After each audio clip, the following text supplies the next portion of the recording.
Bulldog. Ever since Scarloey and Renez had their 100th birthday, Peter Sam had been worried. He kept on saying that the real Duke never came. Rubbish, said Duncan. Of course he was real. All the same, Peter Sam persisted. He wasn't our Duke. Our Duke, said Sir Handel, is an engine. You're as bad as he is. All engine dukes were scrapped. Ask Duck. Duck doesn't know everything. Scarloey put in quietly. Tell us about him, you two. Here is one of the stories that Peter Sam and Sir Handel told about Grandpuff. It happened when Sir Handel was new to the line. Now, have you remembered that in those days he was called Falcon and painted blue? You have? Now we can begin. The manager came to see him one day and said he was pleased with his work so far. Now, Falcon, he went on, you must learn the mountain road. Yes, please, sir, said Falcon, excited. So tomorrow you shall go double-heading on it with Duke. He'll explain everything. Falcon didn't like this. He thought Duke was a fusspot and a regular old fuddy-duddy. Duke's train was one for holiday makers. He called it the picnic. Falcon was ready when Duke arrived. Duke drew forward beside him. Listen, he said.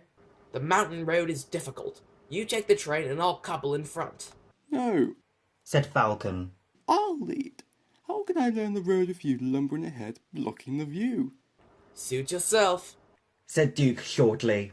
But never mind the view. Attend to the track.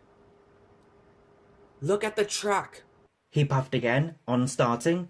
Never mind the view. Fush-pot, puffed Falcon, on starting. Fuddy-duddy, fuddy-duddy, fuddy-duddy.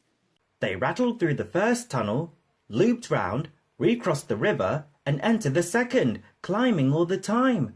Their speed grew slower and slower. Don't dawdle, urged Falcon. No hurry, no hurry, puffed Duke stolidly. The tunnel was curved and pitch dark. Falcon felt stifled. He wanted to get out. Presently, the light grew. 2 ribbons of track appeared ahead in the gloom. Look at the track, look at the track, warned Duke. Fuss-pot, scoffed Falcon. The tunnel mouth grew larger and larger till at last they burst into the sunshine. The line here swung sharply right. It was laid on a ledge cut in the hillside. Below lay the valley up which they had come. Track and buildings looked tiny, like toys. No one quite knows what happened next. Duke said there must have been something on the track, and Falcon hadn't kept a good lookout. Falcon said he was dazzled, so how could he keep a good lookout? Anyway, their coaches had barely cleared the tunnel when Falcon lurched. His front wheels, derailed, crunched over sleepers and ballast. He came to rest with one wheel uncomfortably near the edge. Duke had saved Falcon. Now he held on grimly with locked wheels and taut couplings. Young idiot, he hissed. Stop it! I can't hold you if you shake. Falcon tried hard to stop shuddering. Quickly, Duke's driver and fireman chopped his wheels and strengthened the coupling between the 2 engines. Thank you, said Duke. Now I'll manage. With Duke secure, the 2 crews, helped by a plate layer, propped up Falcon's front end. They were looking forward to a rest when Duke began wheezing in an alarming way. His fireman ran to his cab. Water! He cried. We want water quickly. The plate layer's cottage stood nearby. He explained to his wife, and the passengers borrowed jugs, buckets, kettles, saucepans, anything in fact which could hold water. They formed a chain from the well to the engine and passed them from hand to hand. The fireman meanwhile reduced his fire and anxiously watched the gauge. It was hot and tiring work, for Duke needed many gallons, but at last the fireman shouted cheerfully, We're winning, don't weaken. And they all set to work again with a will. They cheered again when the breakdown gang arrived. They showed other passengers how to help them lever Falcon back to the rails. The manager was at the top station.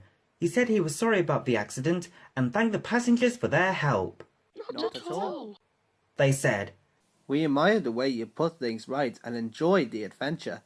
They thanked Duke and his crew for preventing a nasty accident. Your Duke, They said, is a hero. He stood firm like a bulldog and just wouldn't let go. Falcon said, Thank you. too. I don't know why you bothered after I'd been so rude. Ah, well. Replied Duke. You just had a new coat of paint. It would be a pity if you rolled down the mountain and spoiled it. That would never have suited his grace.